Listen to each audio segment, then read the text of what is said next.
l'histoire de Dieudonné Mbalambala.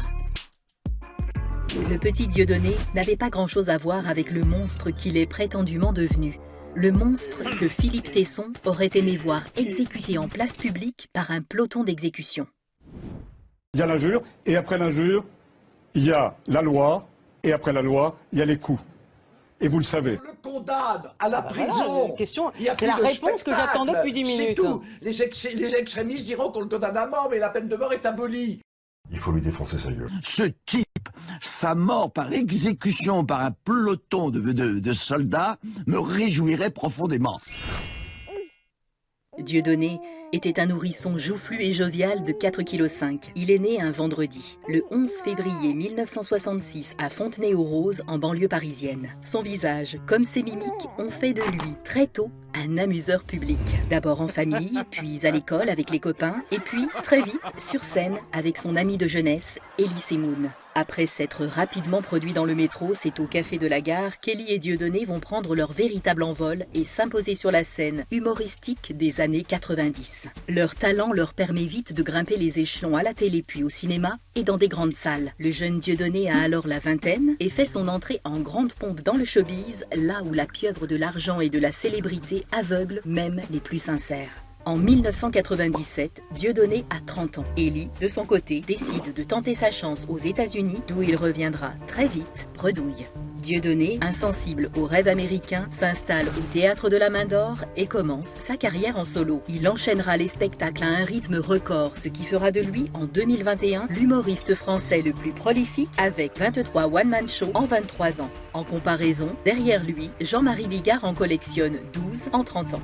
Dieudonné est un laborieux qui cultive sa terre sans répit.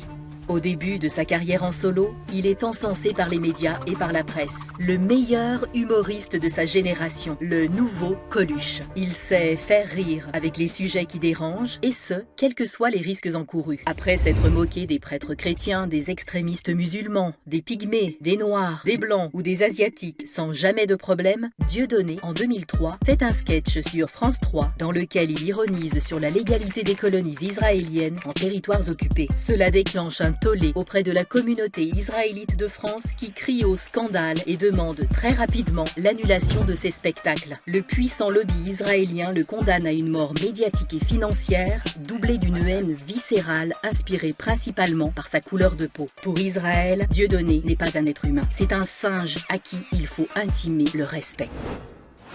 Et c'est vrai que quand on voit Diable donné, je pense qu'il faut se rendre compte que toute la théorie de Darwin est effectivement renforcée et prouvée. Effectivement, quand on le voit, on voit bien que l'homme descend du singe. Plutôt d'un gorille, mais peu importe. Mais l'acharnement contre lui semble tellement disproportionné que cela le rend encore plus populaire. À la même période, il demande au Centre national du cinéma de s'engager dans l'écriture d'un film sur la traite négrière transatlantique, et plus précisément sur le code noir qui réglementait ce commerce. Le CNC refuse de participer à un tel projet, arguant que ce n'est pas un sujet de film, alors que la même année, cet organisme d'État s'était associé à 9 projets sur l'Holocauste. Tout ce qui arrive à Dieudonné le mène à se poser de plus en plus de questions. Y a-t-il un deux poids, deux mesures en France? Y a-t-il des sujets sur lesquels il est interdit de rire en France? Cette hiérarchisation des souffrances et cette compétition victimaire, financée directement par l'État, auront fini d'achever les illusions de Dieudonné sur la liberté, l'égalité et la fraternité.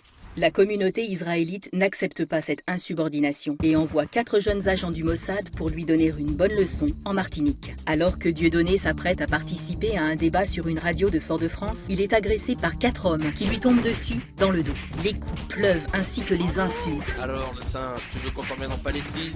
Phrase esclave! Il va fermer sa gueule, le négro. Mais malgré le nombre, les lâches d'Israël peinent à prendre le dessus. Ils s'enfuient dans la confusion la plus totale. Dieudonné les rattrape et les fait arrêter. Ils feront 1 mois de prison ferme avant de pouvoir regagner la Palestine occupée. Là-bas, ils se pavanent de leur guet-apens. Après cette lâche agression, Dieudonné sera accueilli par Aimé Césaire ainsi que plusieurs personnalités fortes de la Martinique qui lui donneront tout leur soutien. Des brigades d'extrémistes juifs telles que la LDJ, organisation considérée terroriste aux États-Unis et en Israël, ou encore le Bétard, milice ultra-violente, ont organisé des dizaines d'attaques contre l'humoriste. Les attaques physiques atteindront leur paroxysme avec une attaque à l'acide sur le public de Dieudonné à la Bourse du Travail de Lyon en 2004. En 2007, des membres de la LDJ lui jettent des bouteilles en verre alors qu'il se trouve avec ses 2 enfants, alors âgés de 8 et 10 ans. Dieudonné neutralise sans difficulté ce commando et les fait arrêter par la police. Son plus jeune fils sera légèrement blessé par des éclats de verre. La haine et l'extrême violence de la part de ces groupes radicaux ne seront jamais condamnés ni par l'ensemble de la communauté israélite, ni par la justice française. Ils étaient protégés, voire intouchables. Même quand ils étaient attrapés en flagrant délit, les dossiers étaient classés sans suite. Ils sortaient du commissariat quelques heures seulement après y être entrés, comme s'ils étaient les maîtres des lieux. Mais en plus de ces menaces physiques, certaines personnes n'hésitent pas à l'insulter ouvertement, comme le richissime producteur Bernheim, qui le traita de nègre, en direct, à la télévision nationale suisse. Cette affaire sera classée sans suite. Il manque, je pense qu'il n'est pas assez futé pour exactement manipuler les... C'est un nègre, c'est un nègre, c'est un nègre. C'est un nègre. Dès 2008, dans la profession, les gens sont terrifiés et n'osent plus s'afficher en public avec Dieudonné, devenu le plus grand infréquentable de France. En coulisses, ils viennent tout de même le voir, mais le lobby israélite les terrorise. Celui qui sera pris en train de faire une quenelle, ce geste anti-système inventé par Dieudonné, sera condamné et ruiné. Teddy Riner sera obligé de demander pardon, tout comme Tony Parker et tant d'autres. Dorénavant, ils verront Dieudonné clandestinement. Seul le footballeur Nicolas Anelka refusera le lynchage de son frère africain. Il réalise, après avoir marqué un but extraordinaire, une quenelle en soutien à Dieudonné, la plus chère de l'histoire. Une quenelle à 2 millions d'euros. Dieudonné lui remettra en main propre cette quenelle d'or historique en 2021 lors d'un repas chez lui. Dieudonné était dépeint comme la personne la plus infréquentable. Il se posa la question de savoir si c'était vraiment lui. Y avait-il une personne avec laquelle s'afficher était dangereux, même pour Dieudonné? Si oui. Qui était la personne la plus infréquentable en France? La personne qu'il était interdit ne serait-ce que d'approcher publiquement. Même prononcer son nom était inimaginable. Le Voldemort des Moldus. Aussi étonnant que cela puisse paraître, il ne s'agissait ni d'un homme politique, ni d'un extrémiste, d'un tueur, d'un pédophile ou ni même d'un raciste, mais d'un petit papy. Un professeur d'université passionné d'histoire dont le crime était d'avoir une version différente de l'histoire officielle. Que ce soit de l'esclavage ou de la Seconde Guerre mondiale. Dieudonné remet donc à Robert Forisson le prix de l'infréquentabilité en 2008 au Zénith de Paris lors de son spectacle « J'ai fait le con ». Sur scène, Forisson déclare « Tu nous dis « J'ai fait le con », mais ce soir, tu es vraiment en train de faire le con ». Dieudonné sera condamné pour avoir remis ce prix, même si rien de répréhensible n'avait été dit ce soir-là sur scène. Il sera condamné pour injure par mise en scène. La Cour européenne des droits de l'homme validera cette injustice. Dieudonné est un nègre breton qui n'obéit pas. L'Europe doit s'en prémunir. Il pourrait bien être l'avant-garde d'un continent en colère. Pendant ce temps, Dieudonné se retrouve sans annonceur, sans aucun projet au cinéma et sans organisateur de spectacle qui représentait ses principales sources de revenus. L'objectif était simple. Après avoir échoué à le tuer physiquement, ils devront le finir économiquement. Annulation de tous les projets cinéma, des pubs, des comités d'entreprise et des organisateurs à l'international. Mais Dieudonné, contrairement à ses comparses du showbiz, n'en avait pas grand-chose à faire de perdre l'ensemble de ses revenus et poursuivit son chemin de pèlerin de la farce et du bon mot. Il est important de comprendre que, contrairement à l'idée que les médias mainstream veulent faire passer, Dieudonné n'a aucun intérêt économique à continuer de rire sans se censurer. Il fait le choix de perdre beaucoup d'argent, mais garde sa dignité. Dès 2009, il trouve le moyen de toucher son public directement, via les réseaux sociaux qui n'étaient pas encore aussi contrôlés qu'aujourd'hui. Il cumule alors des dizaines de millions de vues et de partages. Le peuple était derrière Dieudonné, malgré la meute médiatique qui voulait le bâillonner. À la même période, harcelé de toutes parts et interdit de salle, Dieudonné va se lancer dans une tournée en Dieudobus, un bus transformé en salle de spectacle pouvant accueillir 70 personnes. Il joue jusqu'à 4 représentations par jour et participe à de nombreux festivals, comme par exemple le festival d'Avignon, aux grandes dames des organisateurs. Tel un Molière des temps modernes, lui et sa troupe vont écumer les routes de France afin de faire rire un peuple fatigué par les privations de liberté. L'aventure du Gaulois réfractaire continue jusqu'en 2014, alors que les avocats de Dieudonné trouvent une faille juridique qui permet de forcer la main aux loueurs de salles. La tournée peut alors reprendre dans une trentaine de zéniths.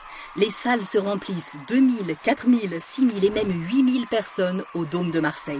Les autorités ne sachant plus comment gérer le phénomène Dieudonné sous la pression d'Israël, le président de la République, via le ministre de l'Intérieur Manuel Valls, rédige une circulaire destinée à tous les préfets de France afin de faire interdire les spectacles de Dieudonné encore. Avec cette circulaire, Valls provoquera un débat judiciaire qui finira devant le Conseil d'État et donnera lieu à une décision qui fera date, la fameuse ordonnance Dieudonné du 9 janvier 2014. Tout commence à Nantes, alors que 2 décisions de justice au tribunal administratif en faveur de Dieudonné tombent la même journée.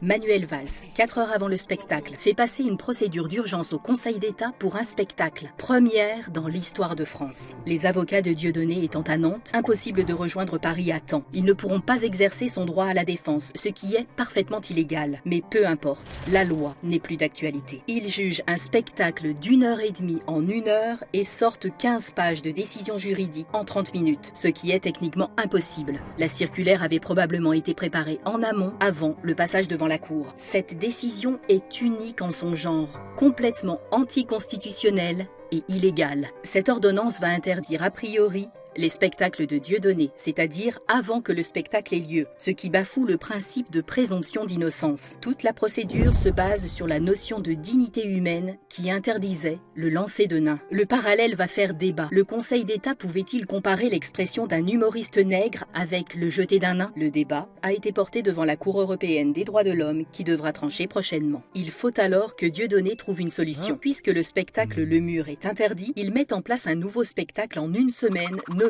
Asuzoa, contournant donc toutes les interdictions sur les salles mises en place par Manuel Valls.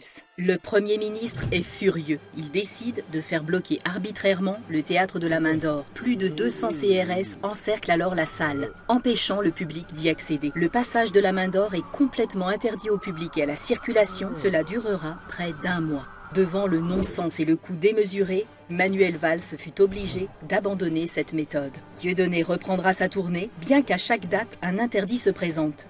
Ce sont plus de 100 procédures en quelques trimestres. L'idée est aussi de le détruire économiquement, le forçant à avoir des avocats permanents qui doivent se présenter à chaque audience. La présidence décide alors de changer de stratégie. Gros moyens publicitaires contre Dieudonné, diabolisation du geste de la quenelle, affiché comme antisémite, sans réelle explication. Juste pour avoir fait une quenelle, des dizaines de citoyens vont perdre leur emploi, des élèves se font renvoyer de leur école, des militaires sont limogés, des citoyens se retrouvent à la rue. C'est ce que vous risquez si jamais vous postez une photo avec Dieudonné ou que vous lui donnez du soutien sur les réseaux sociaux. Cette politique de la terreur, digne de méthodes souvent associées aux nazis ou à l'URSS, a pour objectif de terroriser ses fans pour que tout soutien à Dieudonné soit réduit au silence. Ils mettent également en place la méthode Al Capone contre Dieudonné. Moi, j'ai pas d'état d'âme à ce qu'on ait une stratégie Al Capone avec Dieudonné. Al Capone, il n'est pas tombé pour grand banditisme, il est tombé pour fraude fiscale. Si on peut pourrir la vie de Dieudonné, qui est indigne de se produire sur des infractions qu'il a commis par ailleurs, eh ben écoutez, faisons-le. Mais moi, je considère que ça ne suffit pas. Qu'il faut aller plus loin, au-delà des actions en justice, des plaintes qui sont menées. Et nous devons aller désormais jusqu'au bout.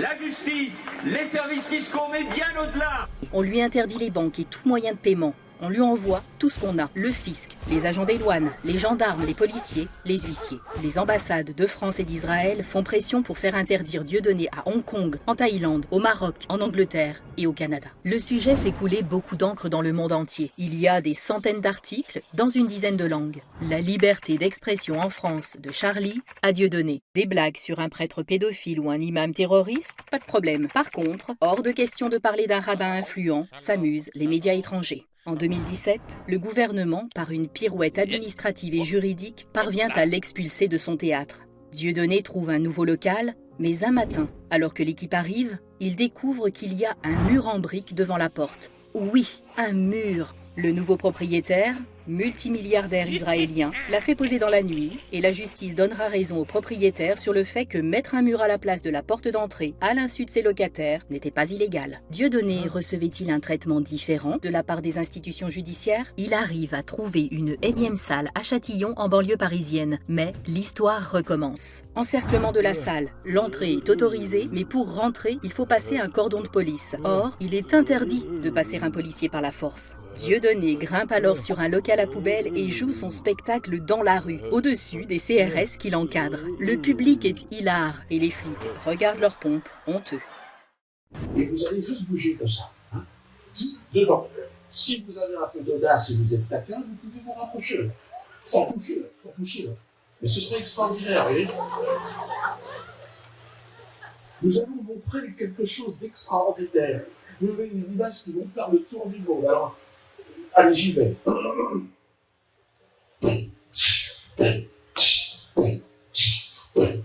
Bien. Allez.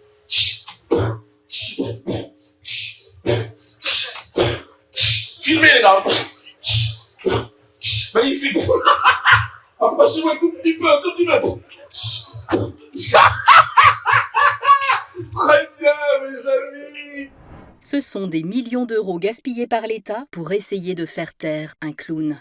Il finit par perdre cette dernière salle. Mais comme à l'époque de Valls, rien n'y fait. Dieudonné s'est trouvé d'autres espaces et poursuit son chemin serein comme si rien ne pouvait l'en empêcher. Dans un champ, dans une plaine, dans une forêt, sur un parking, rien n'arrêtera le comique. Impuissant, le lobby médiatico-politique décide alors de passer à la barbouzerie et motive l'un d'entre eux à passer à l'action. Le 30 juin 2019, Gilles Catalan, médecin de profession, défonce la barrière d'une vaste propriété privée dans laquelle Dieudonné a décidé de donner son spectacle. Cette propriété qui appartient à des amis de Dieudonné se trouve à Neuvy-Sautour dans la région d'Auxerre. Vers 17h, alors que Dieudonné et son équipe s'affairent aux préparatifs du spectacle, l'israélite Gilles Catalan fonce sur la scène avec son 4x4 en hurlant « Mort aux antisémites ». L'attentat fait un blessé grave. Hervé s'en sort avec 30 jours d'ITT et il y a 3 blessés légers dans l'équipe. Dieudonné, qui se trouvait assis sur un coin de la scène, s'en est sorti indemne, un saut de cabri lui ayant très certainement sauvé la vie. Dans un premier temps, la sous-préfète annonce par voie de presse qu'il s'agit d'une querelle de voisinage et que Dieudonné ne se trouvait pas sur place. Trop embêté de constater que Dieudonné avait été victime d'une tentative de meurtre qui avait échoué. Du côté de la production, l'équipe avait pris toutes les photos nécessaires et rassemblé tous les témoignages des personnes se trouvant sur place. Les avocats de Dieudonné ont demandé la requalification des faits en tentative de meurtre et le procès aura lieu fin 2021. Poussés dans leur retranchement, les marionnettes au pouvoir vont faire saisir son bus par la préfecture de police de Paris au motif de pneus lisses alors que ces derniers étaient neufs. Dieudonné ira en ce jour mémorable jusqu'à se réfugier dans le métro avec son public pour y jouer son spectacle. La pression sanitaire interdisant tout rassemblement, Dieudonné va alors créer La Quotidienne, un sketch par jour sur YouTube. Succès immédiat. Des millions de vues par semaine. Les associations de la haine telles que la LICRA ou le BNVCA font une pression monétaire importante sur les annonceurs et un lobbying déloyal en faisant passer des lois, telles que le projet de la loi Avia, pour fermer tous les réseaux sociaux de Dieudonné. Les comptes de Dieudonné rassemblent des millions de personnes et sous la pression, en un clic, il est banni de Facebook, de YouTube, d'Instagram et de TikTok. Les censeurs communautaristes juifs exultent. Il est mort. Fin du match. Adieu. Malgré toutes ces tentatives d'extermination, Dieudonné semble indestructible. Ils ont voulu le faire taire définitivement et au final, il ne s'est jamais autant exprimé. Son émission quotidienne sur quenelplus.com ne cesse de battre des records de vues. En plus de cela, Dieudonné a continué de se produire en spectacle dans toute la France, chez les gens. Dieudonné a été qualifié de nombreux noms d'oiseaux. Nazi, d'extrême droite, breton, nègre, islamo-gauchiste, antisémite, raciste, panafricain, intégriste chrétien, terroriste, pollueur, écolo, avare et bien plus encore. Mais finalement, c'est un clown qui a toujours cherché l'égalité dans les sujets humoristiques pour faire rire les gens. Peut-être devons-nous nous poser la question, pourquoi ne peut-on pas rire de tout? Pourquoi pouvons-nous faire une comédie sur la traite des Noirs et pas sur d'autres sujets? Pourquoi Dieudonné peut-il se moquer des musulmans en les amalgamant comme des terroristes ou des Chinois comme des mathématiciens, mais pas des Juifs en les caricaturant comme des banquiers? Ne faut-il pas soit tout interdire, soit tout autoriser? On dit souvent que Dieudonné fait une fixette sur les Juifs, mais on constate plutôt l'inverse. Ils l'ont censuré, poursuivi, agressé, insulté, menacé de mort et même tenté de l'assassiner. Dieudonné, de son côté, n'aura fait que quelques blagues. Qui est la victime et qui est l'agresseur? Quand on a dit à Dieudonné « Avec ce combat, vous avez presque tout perdu. Vous risquez même de finir en prison », il nous a répondu « Oh, peu importe combien ça a coûté ou comment ça va finir. Le plus important, c'est qu'on sera bien marré. » Dieudonné n'a pas fini de nous surprendre.